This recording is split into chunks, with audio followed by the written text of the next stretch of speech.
प्यारे बच्चों, मेरे YouTube चैनल में पुनः आपका एक बार हार्दिक स्वागत है। आइए हम चलते हैं, निकलन विधि के द्वारा गुणा करना सीखेंगे। पहला अध्याय है कक्षा 9वीं का गणित का इतिहास के अंतर्गत निकलन विधि पढ़ने जा रहे हैं। तो हमें इस विधि में बिना टाइम पास किए हम प्रश्न पर बात करेंगे। तो सबसे पहले तो कुछ बेसिक चीज़ें जानना होगा। आधार क्या होता है? आधार हमें जैसे नोट गिनने में आसानी होती है वैसे ही आधार लिए जा सकते हैं। इसमें 10, एक शून्य बढ़ा देंगे 100, फिर 1000, फिर 10,000। ये क्या कहलाएंगे? इसके आधार कहलाएंगे।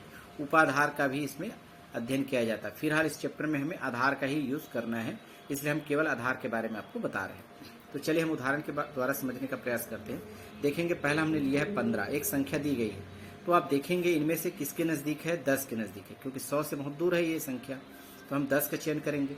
अब देखेंगे ये 15 जो है 10 से कम है या ज़्यादा है। तो 10 से यह संख्या ज़्यादा है, तो कितना ज़्यादा है? 5 ज़्यादा है, तो इसको हम लिखेंगे +5, चिन्ह के साथ लिखना है। यही कहलाता है विचलन। विचलन मतलब होता है अंतर, ठीक है ना।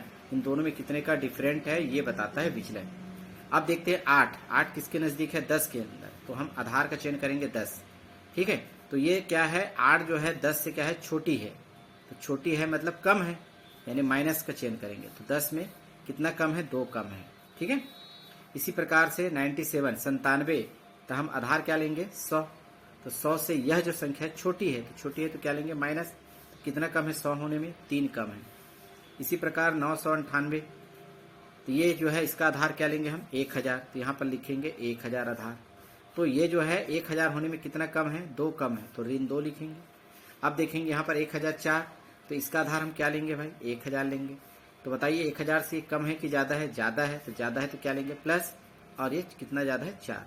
इस तरह से हम इसे समझना होगा, तभी हम सवाल निश्चित रूप से बना पाएंगे।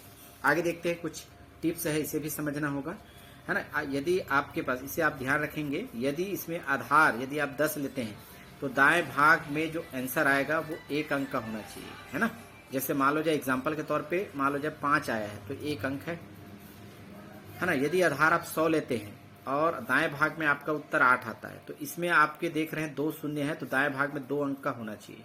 लेकिन यदि आपके पास 8 ही है तो 2 अंक बनाना पड़ेगा, तो इसके पहले लगाएंगे शून्य, तो ये 2 अंकों का बन जाएगा। यदि ये नहीं होता है, यदि 2 अंक ऐसा आ जाता है 12, तो इसके पहले 0 नहीं लगाएंगे, क्योंकि ये 2 अंकों का आ चुका है। यदि नहीं रहेगा तो उसके पहले 0 लगाएंगे। इसी प्रकार 1000 है मान लेते हैं, ठीक है ना, 3 अंकों का है, तो दाएं भाग में 3 अंकों का होना चाहिए। लेकिन दाएं भाग में उत्तर आपका मान लो जाए, है ना, 27 आया है, तो हमें 3 अंक बनाना पड़ेगा, तो 3 अंक इसमें 0 लगा देंगे। तो इस तरह से आपको ध्यान रखना पड़ेगा निकलन विधि में। तो चलिए सीधे हम प्रश्न पर चर्चा करेंगे। प्रश्नावली का हम 3 महत्वपूर्ण प्रश्न बताएंगे, ताकि ये चैप्टर कंप्लीट जल्द से जल्द हो जाए। आइए सीधे चलते हैं, प्रश्नावली 1.6 पर बात करेंगे। पहला प्रश्न देखते हैं, 13 गुना 13 निकलन विधि के द्वारा हल करना है। प्रश्न रहेगा निकलन विधि, ठीक है। तो सबसे पहले संख्या लिखेंगे, आधार और विचलन लिखेंगे। इस तरह से बना लेंगे, पहला दूसरा, यानी पहली संख्या क्या है? 13 है, और दूसरी संख्या भी क्या है? 13 है। तो 13 के लिए आधार का चयन करेंगे 10, इसके लिए भी 10। तो यह 10 से यह संख्या क्या है? ज़्यादा है, तो +3 है, इसमें भी +3 आएगा, ठीक है। तो हमें क्या करना है? बाएं पक्ष और दाएं पक्ष का मान निकालना है। तो बाएं पक्ष का फार्मूला होता है पहली संख्या प्लस दूसरा विचलन। पहली संख्या मतलब पहला संख्या है 13 लेते हैं, तो इसका विचलन दूसरे का विचलन, ये दूसरा है, और दूसरे का विचलन कितना है? ये वाला है, ठीक है ना, यानी 3 गुना होता है इनके साथ इसका। तो यहाँ पर आप पहली है ना, या फिर दूसरा फार्मूला भी बन सकता है, दूसरा विचलन दूसरा संख्या और पहला विचलन भी लिखा जा सकता है। दोनों का आंसर एक जैसा ही आता है, तो केवल एक का ही प्रयोग करना है। हमने लिया है पहली संख्या और दूसरे का विचलन, ये फार्मूला में लिखेंगे। तो पहली संख्या देख पा रहे हैं, ये वाला 13 है, प्लस दूसरे का विचलन क्या है? +3 है, यानी 3 लिख देंगे। और 13 और 3 को जोड़ेंगे तो कितना होगा? 16। इसी प्रकार है विचलनों का गुणनफल, तो विचलन 1 और ये 2 है, दोनों का गुना करेंगे, तो आपके पास है +3, देख पा रहे हैं, गुना +3, तो है ना, प्लस और प्लस का गुना प्लस ही होता है, और 3 का 3 से गुना करेंगे तो 9। ये आ गया। आपको ध्यान रखना है, अभी बताया गया था, यदि आधार यदि 10 लेते हैं तो दाएं भाग में 1 अंक होना चाहिए। तो देख रहे हैं आधार 10 है, तो 1 शून्य यानी 1 अंक होना चाहिए। 1 अंक है, इसमें कोई बदलाव करना नहीं पड़ेगा, इसका विशेष ध्यान रखना है आपको। तो यहाँ पर आपको उत्तर किस तरह से लिखेंगे?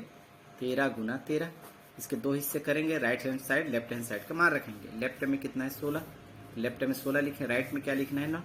उसको जोड़ेंगे तो 9, 6 का 6, 1 का 1, 169 इसका आंसर होगा। ध्यान से देखेंगे। दूसरा, इसका हम तीसरा प्रश्न ले रहे हैं ताकि आपको यह समझ में आ जाए। तो चलिए देखते हैं यहाँ पर तीसरा प्रश्न क्या है हमारे पास। 105 का गुना 106 से करने वाले हैं, तो हम संख्या लिखेंगे। पहली संख्या 105, दूसरी संख्या मान लेते हैं 106, है ना। 105 है मतलब आधार 100 लेंगे, 106 के लिए भी क्या लेंगे 100। तो यहाँ पर आप देख रहे हैं 100 से यह जो संख्या ज़्यादा है, कितना ज़्यादा है +5। इसी प्रकार यह भी संख्या ज़्यादा है +6। तो आपके पास फार्मूला हमने लिख के रखा था ताकि समय की बचत हो। लेफ्ट हैंड साइड के लिए पहली संख्या, तो पहली संख्या क्या है 105 है, प्लस दूसरे का विचलन, पहली संख्या ये दूसरा विचलन ये है ना, दूसरे का विचलन, तो विचलन वाला ये लाइन है, तो दूसरा विचलन +6 यानी 6 है। 105 में 6 जोड़ेंगे तो कितना होगा 111 होगा। ध्यान देंगे विचलनों का गुणनफल, विचलन क्या है ये पहला दूसरा विचलन, दोनों का गुणन करेंगे +5 गुना +6, प्लस प्लस प्लस होता है, और 5 का गुना 6 से करेंगे 30। ध्यान रखना है आधार में 2 शून्य है, यानी दहाई है ना, राइट हैंड साइड में 2 अंकों का होना चाहिए, तो ये भी 2 अंक है, ये प्रॉब्लम बिल्कुल भी नहीं है। तो अब आंसर किस तरह से निकालेंगे, अभी आपको बताया गया था कि इस तरह से लिखेंगे 105 गुना 106। 2 खंड तैयार करेंगे, राइट साइड का मान, लेफ्ट हैंड साइड का मान। राइट साइड का मान देख पा रहे हैं 30 है, तो राइट साइड लिखिए।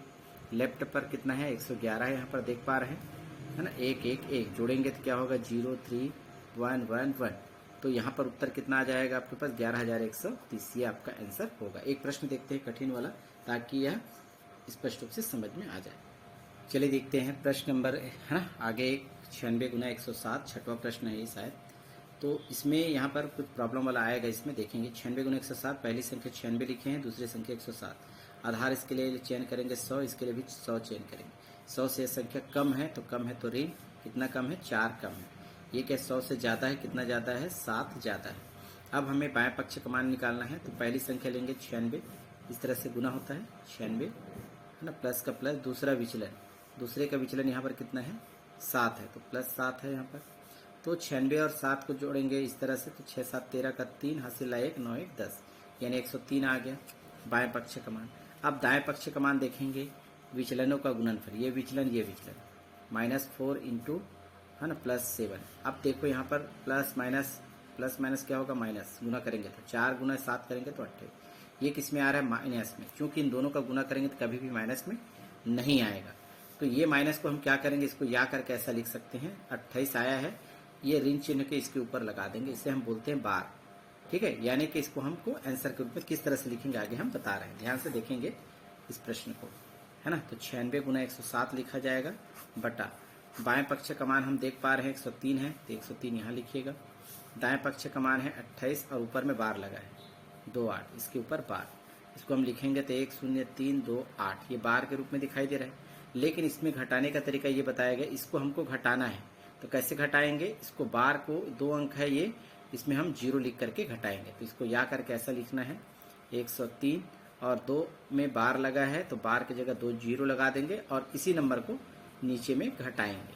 तो 28 यहाँ पर घटा के देखिए, है ना, 0 में 8 नहीं घटेगा, तो 10 में 8 घटाएंगे तो 2 हासिल 1 देंगे, 10 इसको फिर हासिल लेना पड़ेगा, 10 में 3 घटाएंगे 7, हासिल 1 दे देंगे यहाँ पर, 3 में 1 घटाएंगे तो बचेगा 2 और 0 का 0 1 का 1।